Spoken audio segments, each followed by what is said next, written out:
Je profite de cet instant pour remercier également Franta, qui a exposé les mois derniers dans ce musée. Et je le remercie également pour la donation très généreuse qu'il a faite d'œuvres que vous pouvez continuer à voir dans les étages du musée. J'ajoute également qu'il a fait don à la ville de Vence d'une sculpture qui sera bientôt installée près du lavoir dans la rue derrière vous. Cette exposition, j'ai un petit peu fait les calculs, il y a 40 ans qu'il y a des expositions ici, après le départ de Carzou, de la fondation Carzou. Il y a 40 ans, c'était à peu près le même temps, très chaud. C'était une exposition, le maire de l'époque, j'ai oublié son nom, ouais, monsieur de Michelis, qui avait accueilli à l'époque le ministre de la Culture, qui était maire de Fréjus, François Léotard. C'était une journée où il faisait plus chaud qu'aujourd'hui. Je me souviens de ce vernissage où les gens dégoulinaient comme aujourd'hui. Donc aujourd'hui, on va essayer de faire court, bien que vous soyez tous à l'ombre de ce château. Il ne fait pas trop chaud. Le thème de l'exposition est sur l'eau. J'espère que ça vous rafraîchira un petit peu. J'interviens aujourd'hui en tant que nouvel adjoint à la culture. Je remercie Anne Satonnet de m'avoir permis d'intégrer sa liste et d'occuper ce poste. C'est un domaine que je connais un petit peu puisque j'ai une librairie spécialisée en art un peu plus loin dans la rue. Donc, les artistes vensois, je les connais bien depuis longtemps. J'ai longtemps été de l'autre côté puisque j'ai organisé des expositions. Je sais le travail que représente une organisation, les rapports avec les artistes, l'accrochage, les différents petits problèmes qu'il faut régler jusqu'au vernissage. Vous allez voir dans les étages des œuvres qui sont des installations, des choses très intéressantes. Vous allez vous promener dans des pièces sombres. Toutes les pièces sont autour de l'eau, du son, de la perception. J'espère que ça vous plaira beaucoup. Voilà, je vais céder la parole. Je cède la parole à M. Jean Ibora, qui est directeur des affaires culturelles et du musée de Vence et de la Fondation Milou. Merci. Ouais, bon, moi aussi je vais faire très court, il fait très chaud pour vous. Je suis très heureux de votre présence, merci de venir. Merci Madame le maire, vice-président du département, merci à Didier de la culture et aux différents élus présents ce matin. L'exposition que vous allez voir est le fruit d'une collaboration avec Chronique, qui est une structure qui est un des 5 pôles en France labellisés par le ministère de la Culture comme pôle régional de la création artistique en environnement numérique. Nous avons travaillé avec Mathieu Varbre et Céline Berthiomieux et leur équipe sur tout le projet de l'exposition. Le thème qui nous a été proposé, effectivement, c'est celui de l'eau, qui nous a paru très intéressant. À la différence, on va dire, de l'art pratiquement depuis l'origine, et même si on veut aller un peu plus tard de la Renaissance jusqu'au XXe, la représentation de l'eau, qu'elle soit, je sais pas, je pense à Botticelli, je pense aux baigneuses de Cézanne, etc., c'était dans un monde où, en gros, l'eau allait de soi. Et dans un monde où la planète Terre était perçue comme une ressource inépuisable. Aujourd'hui, non seulement les techniques d'art ont évolué, c'est-à-dire que ce que vous allez voir, ce sont des œuvres du domaine de l'art interactif, immersif, numérique. Non seulement les techniques sont des techniques d'aujourd'hui, mais la perspective du regard des artistes sur cet enjeu, ou cette question, ou ce thème, ou cette source d'inspiration de l'eau a changé. Parce que nous sommes dans un monde qui est marqué par, évidemment, des enjeux qui sont ceux de la raréfaction des ressources, de l'enjeu de l'eau, sont ceux de la perception du sensible, ceux de la communauté du vivant, ceux d'une sensation d'avoir à protéger l'environnement qui nous entoure, d'une sensation que l'eau est presque un partenaire. C'est pour ça qu'on a appelé ça mémoire de l'eau, parce que l'eau nous accompagne et elle enregistre plein de choses, elle enregistre des sons, elle enregistre des traces, elle enregistre des mémoires. Et voilà, donc la proposition qui est là, c'est le fait de tisser le lien autour de ce fil du thème de l'eau, autour de cette forme d'art d'aujourd'hui, qui est les arts numériques interactifs immersifs. Donc les œuvres sont tantôt ludiques, tantôt du côté de la science, tantôt du côté de la contemplation, tantôt un peu tout ça à la fois. Certaines œuvres sont le fruit d'échanges avec les habitants des territoires, avec des chercheurs. Voilà. Donc je remercie toute l'équipe du musée, les services de la ville qui nous aident comme toujours, toute l'équipe de Chronique qui nous a accompagnés sur ce projet, et je donne la parole à Mathieu Labre, directeur artistique de Chronique et commissaire de l'exposition, et je vous souhaite une belle visite.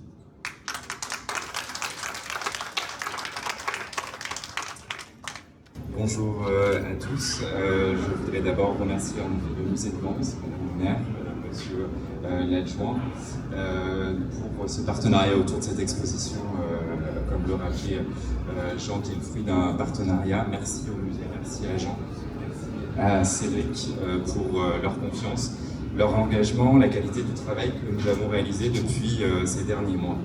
Je remercie également les 6 artistes présents dans cette exposition: Clément Edouard, Pierre Svarnek, Els Ganeux, Hernan Zabrano, Onyo, Moritz, Simon Guest et les yeux d'Argos. Merci pour votre disponibilité, votre confiance, votre générosité avec laquelle vous avez accepté de faire dialoguer ces œuvres dans cette exposition. Et un tout dernier remerciement aux équipes techniques, aussi aux régisseurs, aux équipes de production, de médiation et d'accueil qui ont permis à ce projet de prendre corps avec autant de soin et de professionnalisme. Le travail est souvent discret, mais il est essentiel aussi pour monter ce genre de projet. Comme le rappelait Jean, en effet, avec Chronique, ce qui nous intéresse, nous explorons depuis de nombreuses années les relations entre création contemporaine, culture numérique et transformation de nos sociétés. Et c'est précisément aussi ici ce qui nous intéresse, la capacité aux technologies à s'interroger non pas comme un outil, une fin en soi, mais vraiment comme un outil plutôt, pour interroger notre rapport au monde. Le numérique n'est pas seulement une innovation technique, il devient un langage artistique qui permet de raconter autrement les paysages, les mémoires et les formes du vivant. Et c'est un peu une évidence quand on est arrivé, quand on a dialogué avec l'équipe à Avance, qui est un territoire autour de l'eau, un territoire façonné par l'eau, par ses sources, par ses vallons, ses rivières, une géographie méditerranéenne également. C'est à la fois une richesse, une mémoire et aujourd'hui un enjeu majeur. Et vous allez le découvrir, Mémoire de l'eau n'est pas une exposition sur les ressources en eau, mais bien quelque chose qui nous propose de considérer l'eau comme un milieu qui nous relie, un milieu qui transforme, qui conserve des traces et qui transporte des récits. Et c'est comme ça qu'est né ce titre, Mémoire de l'eau, puisqu'elle l'eau garde la mémoire des paysages qu'elle façonne, la mémoire des temps géologiques, mais aussi nos propres mémoires, nos expériences sensibles et nos imaginaires. Donc les artistes réunis ici nous invitent chacun à leur manière, puisqu'ils ont un rapport particulier avec un fleuve, une rivière et ses imaginaires aquatiques. Ils nous invitent chacun à leur manière à rentrer justement dans ces problématiques. Ils nous invitent à écouter par exemple les profondeurs de l'Amazonie, à imaginer une rivière disparue, à faire naître des paysages dans un simple film de savon, à partager nos souvenirs liés aux rivières, à écouter le chant discret des coquillages, ou à traverser des millions d'années d'évolution du vivant.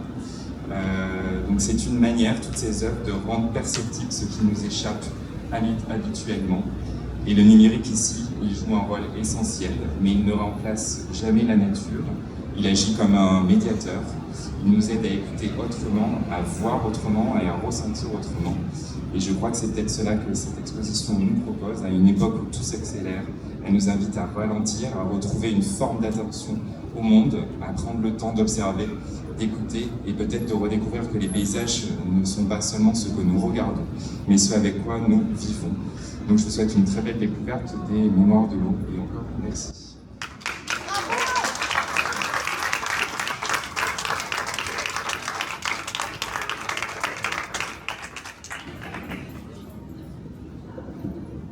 Merci beaucoup, merci Monsieur le directeur, merci à vous, merci à mon adjoint, à la culture que certains peut-être d'entre vous découvrent. Tout le monde enfin, tout le monde le connaît Avance, mais peut-être que tout le monde ne l'avait pas identifié comme le nouvel adjoint à la culture, et je suis particulièrement heureuse qu'il ait accepté de rejoindre notre équipe parce que, voilà, Didier, c'est un homme de culture, s'il en est, un homme consensuel. J'ai pu le tester auprès des différents artistes et des métiers d'art de Vence, et puis aussi un homme de mémoire, puisque quand on est un spécialiste des livres d'art, eh bien forcément, on a la culture de la mémoire de l'art, et on a à cœur aussi de transmettre, et c'était précisément ce que nous voulions impulser ici. Je vous remercie pour votre présence. On disait, je ne sais plus qui disait, merci d'être venus si nombreux par un si mauvais temps. On n'est pas très loin quand même vu la chaleur. C'est pas l'orage, mais c'est la chaleur. Je suis très heureuse de vous accueillir et d'accueillir les artistes qui sont venus, et notamment ceux qui ont été cités tout à l'heure par l'adjoint. Je suis ici évidemment au titre de maire et vice-présidente de la métropole, mais ça c'est peut-être moins concernant pour l'art et la culture, mais aussi au titre de vice-présidente du département, et je veux aussi vous dire que je représente et que je vous transmets les amitiés du président du département, Charles Ginesi, qui est un homme de culture et qui est un passionné du numérique, et à qui nous devons d'ailleurs, et je veux le saluer ici, l'espace numérique qui est à côté, Microfolie, puisque c'est un projet départemental, conçu, imaginé, financé, porté par le département des Alpes-Maritimes. Donc je vous demande d'applaudir Charles Ginesi pour son engagement au service du numérique, et au-delà d'ailleurs, puisqu'il a mis en place aussi dans les Alpes-Maritimes la Maison de l'Intelligence Artificielle, qui nous permet, et le festival du film d'intelligence artificielle, je ne me lancerai pas dans le nom exact, de World AI Festival je crois, mais bon voilà, c'est sur Cannes, monsieur le Cannois, puisque j'ai appris que le maire de Cannes était représenté aujourd'hui, je vous remercie de l'avoir représenté. En tout cas, ce World AI Festival est aussi la marque que ce département est très en avance sur tous les sujets qui concernent le numérique, l'intelligence artificielle, et ces médias, si j'ose dire, puisque vous parliez tout à l'heure de médiateurs, monsieur le directeur, ces médias qui nous permettent de voir les choses autrement, et l'art aussi autrement, bien entendu. Alors, moi je ne suis pas une spécialiste de l'art et je ne veux pas faire semblant de l'être, donc vous savez, je prends souvent la parole sur une autre dimension peut-être par rapport à ces événements culturels. Néanmoins, alors moi j'étais pas là il y a 40 ans, Didier, mais j'étais déjà là il y a 32 ans. C'était sous Christian Iacono qui a aussi fait que ce musée a beaucoup bougé. Je suis en tout cas très heureuse que ce château, Fondation Émile Hugues, hein, il ne faut pas l'oublier, parce que voilà, Émile Hugues c'était le maire, aussi était ministre, mais c'était le maire de la ville, et il a voulu faire don de ce château et de ce musée à la ville de Vence. Je pense qu'il faut aussi le saluer et ne pas l'oublier, et sa famille vit ici à Vence, et notamment les notaires parents, et je ne veux pas les oublier parce que c'est important de souligner ceux qui ont laissé une trace pour que la culture vive dans cette ville. Alors aujourd'hui, cette exposition sur l'eau, évidemment on dit beaucoup de choses, on dit aussi que l'eau est source de vie. Moi j'ai envie de dire que l'eau c'est la vie, littéralement, c'est la vie. Et on le sait, nous les femmes, si vous permettez messieurs, quand on porte un enfant, quand on est enceinte, eh bien, on sait que l'eau c'est la vie. Et on est très attentive à ce petit bout de vie qui bouge dans l'eau à l'intérieur de nous. Voilà. Et d'ailleurs, on dit une expression qui dit « perdre les os », ce qui est quand même l'annonciateur de la naissance de l'enfant. Voilà, donc je fais cette petite parenthèse, mais je pense que c'est important, parce que l'eau, effectivement, c'est la vie. Et on le sent, chaque fois qu'on rentre dans la mer, on a l'impression d'ailleurs de revivre ou d'être régénéré pour beaucoup d'entre nous. L'eau, c'est la vie, c'est aussi effectivement un élément extrêmement fragile, cette vie. Et vous le savez, ici comme ailleurs, alors dans les Alpes-Maritimes, nous avons la chance d'avoir un certain nombre de sources, de rivières, d'avoir ici, à Vence, dans nos baous sont un véritable réservoir d'eau, et la moitié de la consommation de l'eau à Vence vient des baous. Elle ne vient pas du CIEVI, qui est le syndicat qui gère l'eau pour l'ensemble des communes du littoral. Mais néanmoins, c'est extrêmement fragile, et ça a été rappelé tout à l'heure, Et je crois qu'il faut l'avoir en tête. Vence, c'est ce réservoir d'eau extraordinaire. Vence, ce sont des rivières, plusieurs rivières. Quelle chance pour une ville d'avoir des rivières. D'ailleurs, on ne les voit pas toujours assez. Quand on se promène à côté, on les devine parce qu'elles sont souvent embroussaillées. Et je remercie ceux dont certains élus dans mon équipe qui veulent travailler sur cette question. Nous avons des rivières. Le département est très attentif à l'eau. Nous avons créé une chaire de l'eau et nous avons créé aussi un observatoire départemental de l'eau, toujours à l'initiative de Charles Ginesi. Cette chaire de l'eau, et à travers cette chaire de l'eau et l'observatoire de l'eau, nous faisons la gestion de la mesure d'une cinquantaine de points avec la ressource en eau souterraine. Et juste pour info, eh bien, vous pouvez suivre ces mesures sur un site que nous avons mis en ligne et qui s'appelle Info, INFEAU 06. Et c'est intéressant parce que ça vous permet parfois de mieux comprendre pourquoi, alors qu'il a beaucoup plu ou qu'il a beaucoup neigé, le préfet prend des mesures. Mais la réalité, c'est que la neige ne suffit pas, puisqu'il y a beaucoup de fleuves qui sont côtiers et qui ne sont pas des fleuves qui nous viennent de la montagne. Donc il y a, oui, effectivement, cette année encore, de graves problèmes d'eau, et je vous demande d'y veiller et de faire très attention.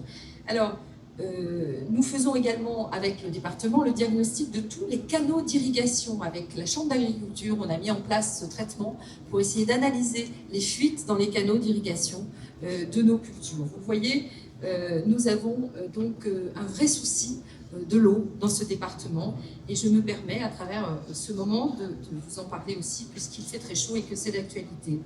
Et puis voilà, cette exposition, elle nous invite... vous nous invitez, messieurs et mesdames les artistes, à une exploration sensible, une expérience à la fois contemplative, vous le verrez, mais aussi ludique. Et c'est intéressant de retrouver ces deux aspects dans une même exposition.